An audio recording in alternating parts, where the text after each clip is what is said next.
तो बच्चों आपके अपर और लोअर जॉइंट को फ्लेक्सिबल बनाने के लिए आपके बोन्स में सॉफ्ट बोन का होना ज़रूरी है जो कि कार्टिलेजियस टाइप की होती हैं।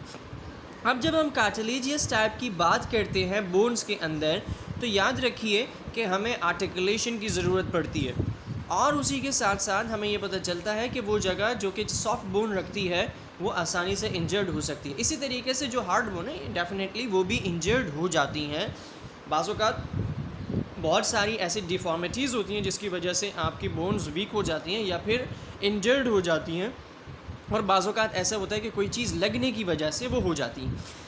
अब आते हैं आगे चलते हैं फंक्शनल क्लासिफिकेशन की बेसिस के ऊपर जो है वो मूवमेंट को हम देखते हैं जॉइंट्स की, वो कैसी कैसी मूवमेंट है उन्हें हम देखते हैं और फर्दर क्लासीफाई करते हैं। 3 फंक्शनल क्लासेस के एतबार से जॉइंट को हम क्लासीफाई करते हैं। साइनोथ्रेसिस, इमूवेबल और क्रेनियल बोन्स को कहते हैं, ठीक है जी। और स्लाइटली मूवेबल जो होंगी वो हल्की सी मूव करती हुई नज़र आएंगी जिसके अंदर आपकी वर्टिब्रा शामिल होंगी, और फ्रीली मूवेबल या कम्प्लीटली मूवेबल जो होंगी उसके अंदर आपका नी और एल्बो शामिल होता है, ठीक है जी।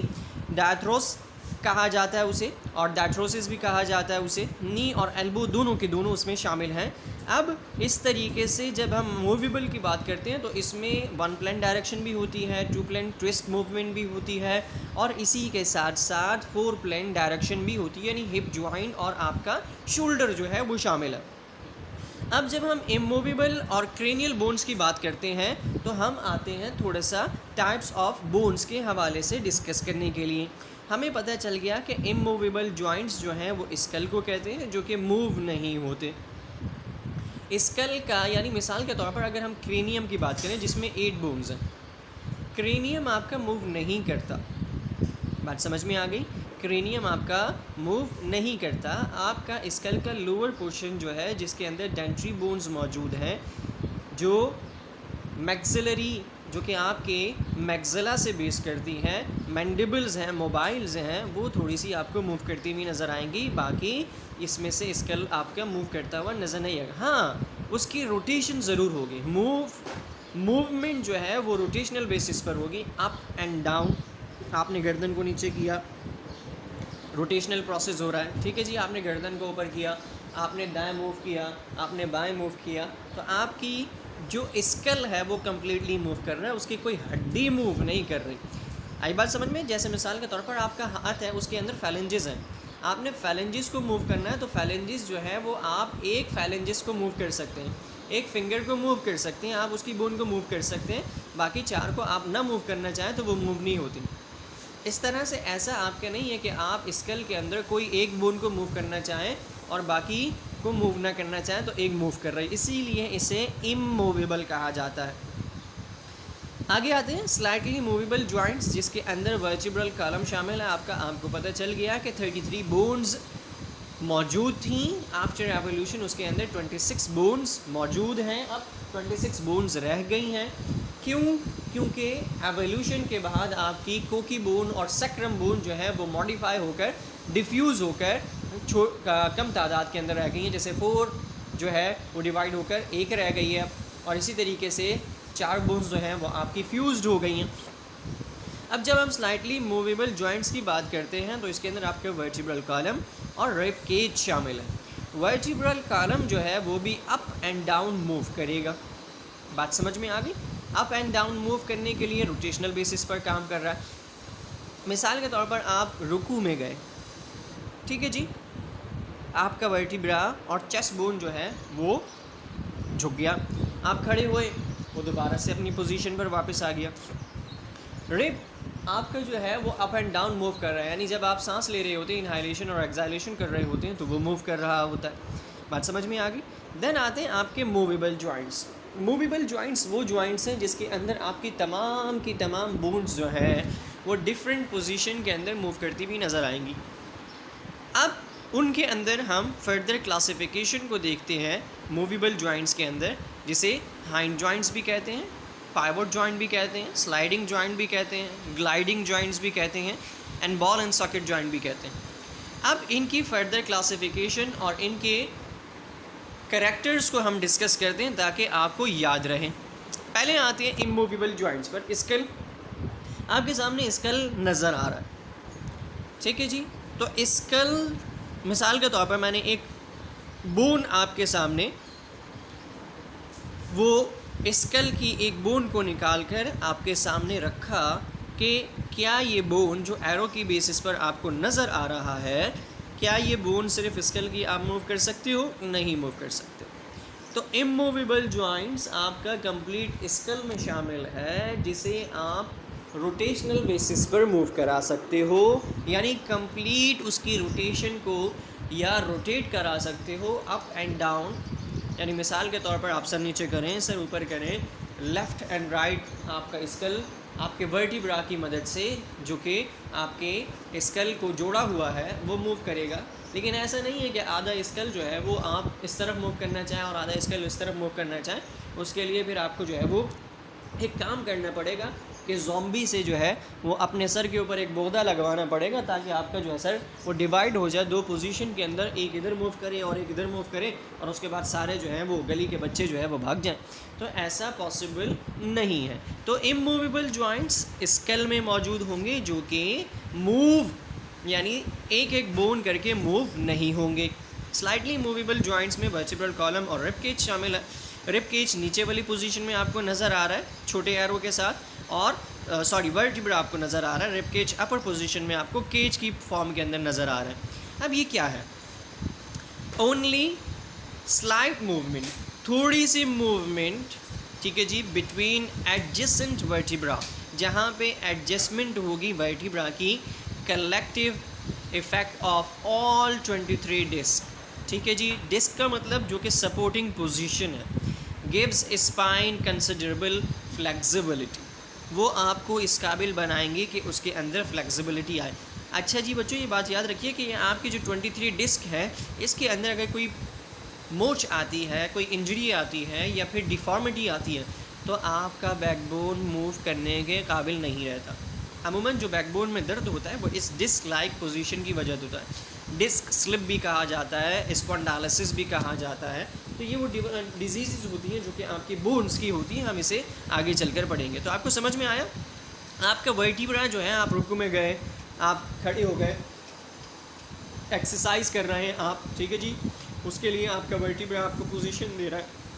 इसी तरीके से चेस्ट बोन जो है वो आपको पोजीशन दे रहा है, आपको रोटेशनल बेसिस के ऊपर रोटेट करवा रहा है, तो उसे स्लाइटली मूवेबल कहा जाता है। और स्लाइटली मूवेबल के अंदर आपका वर्टिब्रा शामिल है और उसी के तरीके से आपका रिब केज शामिल है। आइए ज़रा हम चलते हैं आगे। आगे जब चलते हैं तो हम देखते हैं मूवेबल जॉइंट्स को। अब मूवेबल जॉइंट्स के अंदर आपका डिफरेंट जॉइंट्स मौजूद है। बॉल एंड सॉकेट जॉइंट भी मौजूद है, पाइवट जॉइंट भी मौजूद है, ग्लाइडिंग स्लाइडिंग जॉइंट भी मौजूद है, हैंड जॉइंट भी मौजूद है, नी एल्बो, ठीक है जी। इसी तरीके से आपका शोल्डर, इसी तरीके से आपका जो सोल है, इसी तरीके से आपका एंकल है, रिस्ट है, पाम है, ये तमाम के तमाम क्या है, मूवेबल जॉइंट्स की एग्जांपल्स हैं। आप देखिए डिफरेंट बोन्स आपको नज़र आ रही हैं और डिफरेंट बोन्स को मैंने आपके सामने डायग्रामेटिकली शो किया है कि इनकी पोजीशन कैसे कैसे हो रही है, ठीक है जी। तो इनकी पोजीशन जिस तरीके से हो रही है उसी तरीके से इनका नाम जो है वो बोन्स का रखा गया है, जिसके बेसिस के ऊपर ये मूव करती हैं। आइए स्टार्ट करते हैं hand joints. One plane directional movement, एक ही जगह पर मूव करना। मिसाल के तौर पर आपका एल्बो जो है वो, मिसाल के तौर पर अगर आप उसे ट्विस्ट करना चाहते हैं, मूव करना चाहते हैं, तो आप उसे क्या करेंगे, बाइसेप करेंगे, ठीक है जी। जब आप उसे छोड़ेंगे तो वो ट्राइसेप हो जाएगा, लोअर पोजीशन में जो आपका मसल है वो मूव करना शुरू हो जाएगा। लेकिन ऐसा नहीं हो सकता कि आप अपने बाजू को, अगर वो आपके माउथ की तरफ मूव कर रहा है तो आप उसे उसकी बैक पोजीशन में मूव करना शुरू कर दो, कि उल्टा आप उसे जो है वो मूव करना शुरू कर दो, तो ऐसा नहीं होगा, वो टूट जाएगा। बात समझ में आ रही है? तो वन प्लेन डायरेक्शन आपको समझ में आया कि एक जगह पर मूव करता है।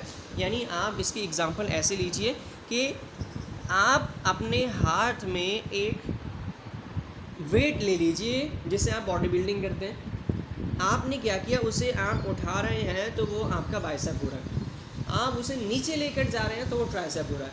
अब ये नहीं हो सकता कि आप उसे पीछे ले जाएं। बात समझ में आ रही है? पीछे ले जाने से मुराद ये मतलब ये है कि आपका जो जॉइंट है जो कि एल्बो जॉइंट है, बात समझ में आ गई, वो जिस तरीके से आगे मुड़ रहा है उसी तरीके से पीछे मुड़ के चला जाए। इसी तरह से आपका नी जॉइंट वो भी एक ही डायरेक्शन में मूव करता है, यानी पीछे की तरफ मूव करेगा। ऐसा नहीं है कि आप अपने टांग को जो है वो आगे की तरफ, मिसाल के तौर पर इस जॉइंट से, नी जॉइंट से इस जॉइंट को आप ऐसे हाथ से पकड़ें और ऊपर की तरफ मूव कर लें, तो ऐसा पॉसिबल नहीं है, वो टूट जाएगा। बात समझ में आ रही है? तो hand joint one plane direction को कहा जाता है, एक जगह पे मूव करने वाला। या फिर आप उसके एग्जांपल देते हैं एल्बो जॉइंट और नी जॉइंट की, जो दोनों के दोनों आपके सामने शो हो रहे हैं। आगे आते हैं पाइवट जॉइंट पर बात करते हैं। ट्विस्ट मूवमेंट कहलाती है, लाइक पाम एंड एंकल। ठीक है जी, एंकल जो है वो आपको आपके फुट में नज़र आएगा, जबकि आपको पाम जो है वो आपकी हथेली में नज़र आएगा। अब आप देखिए ज़रा, आपको मूवमेंट, ट्विस्ट मूवमेंट कैसे हो रही हुई नज़र आएगी। बात समझ में आ गई? ट्विस्ट मूवमेंट दो तरीके से है। मिसाल के तौर पर आपका जो पैर है वो, यानी एंकल जो है, उसे आप अप एंड डाउन कर सकते हैं, अप एंड डाउन कर सकते हैं, अप एंड डाउन कर सकते हैं। इसी तरह से आपकी पाम जो है, हथेली जो है आपकी, आप उसे लोअर पोजीशन में भी और अपर पोजीशन में भी। मिसाल के तौर पर आप अपने हाथ को ऊपर लेकर जाइए, सिर्फ हाथ को, बाजू को नहीं, हाथ को आपने ऐसे किया, ठीक है जी, रिस्ट से आपका ऊपर चला गया, फिर रिस्ट को आपने मूव कर दिया नीचे। रिस्ट जो आपकी ऊपर और नीचे मूव कर रही है, उसके अंदर आपकी हथेली मूव कर रही है, ये ट्विस्ट मूवमेंट कहलाती। बात समझ में आ गई? इसे ट्विस्ट मूवमेंट कहते हैं, और आपका पाम जो है वो मूव करता हुआ नज़र आता है। तो पाइवट जॉइंट के अंदर आपकी एग्जांपल जो है वो एंकल और पाम की आ जाती है। आप और भी एग्जांपल दे सकते हैं, लेकिन ट्विस्ट मूवमेंट यहाँ पे शामिल होगी। स्लाइडिंग और ग्लाइडिंग जॉइंट्स की बात करते हैं।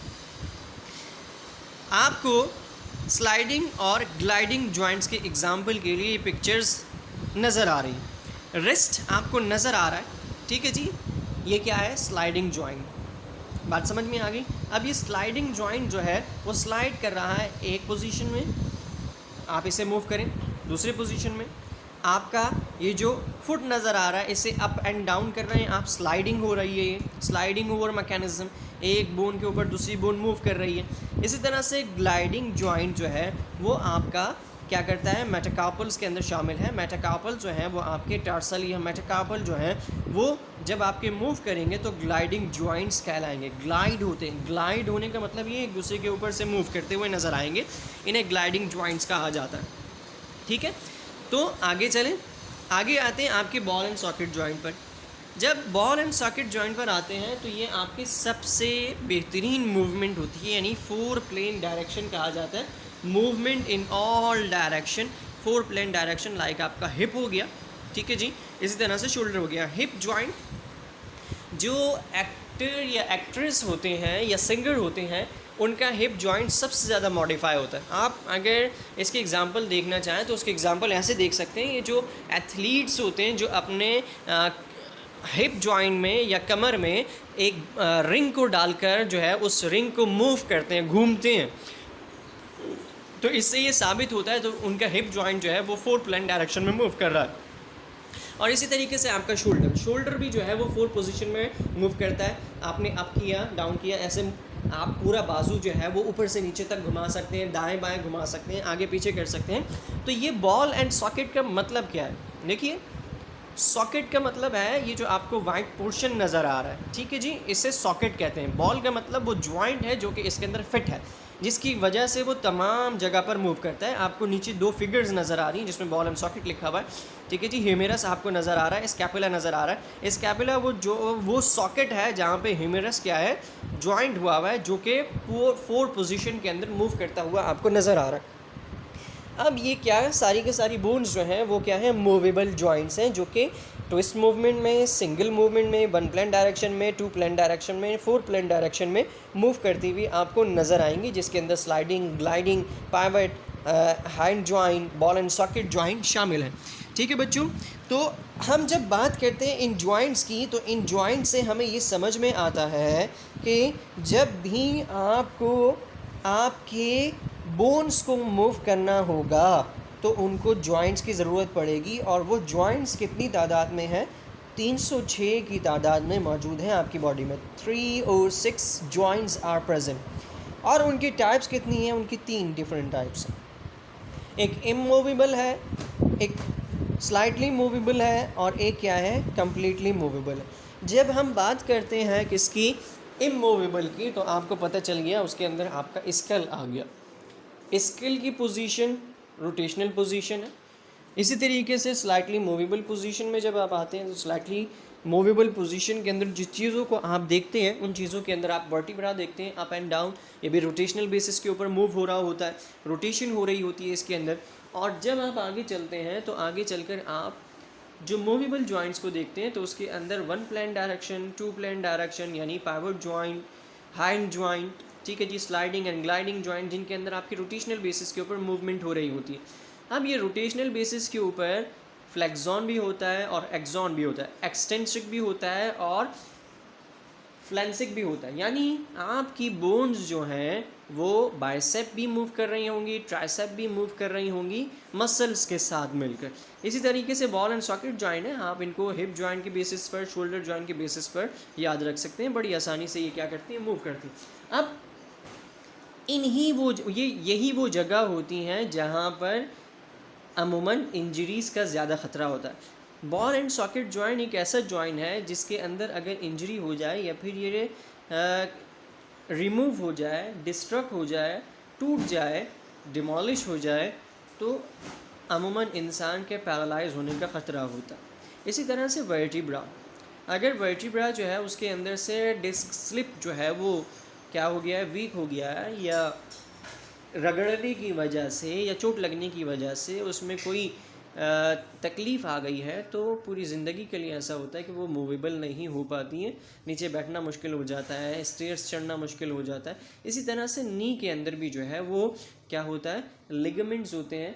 वो लिगामेंट्स जो है वो फिलामेंट्स की मदद से क्या कर रहे होते हैं? मूवेबल हो रहे होते हैं। और अगर इसके अंदर कोई प्रॉब्लम आ जाए तो नी और एल्बो का भी नुकसान होता है, मूवेबल नहीं हो पा रहे होते। तो प्यारे बच्चों, आज के लेक्चर को हम यहीं पर वाइंड अप करते हैं। नेक्स्ट क्लास में जब आपसे मुलाकात होगी तो हम इन जॉइंट्स और स्केलेटल स्ट्रक्चर की डिजीज़ को या डिफॉर्मिटीज़ ऑफ स्केलेटन को डिस्कस करेंगे और इंशाल्लाह फिर आपको बहुत और बेहतर अंदाज के अंदर समझ में आएगा कि जॉइंट्स का मूव करना और ना मूव करना कितना बड़ा एक अलमिया हो सकता है। यानी कि अगर मूव कर रहा है तो ये आपके लिए एक बहुत अच्छी अलामत है और शुक्र करना चाहिए इस पर। बहुत सारे ऐसे लोग हैं जो कि माजूर हो जाते हैं और उनकी बोन्स जो हैं वो मूव नहीं कर पा रही होती जॉइंट्स की मदद के साथ। नेक्स्ट क्लास में आपसे मुलाकात होती है। अल्लाह निगहबान।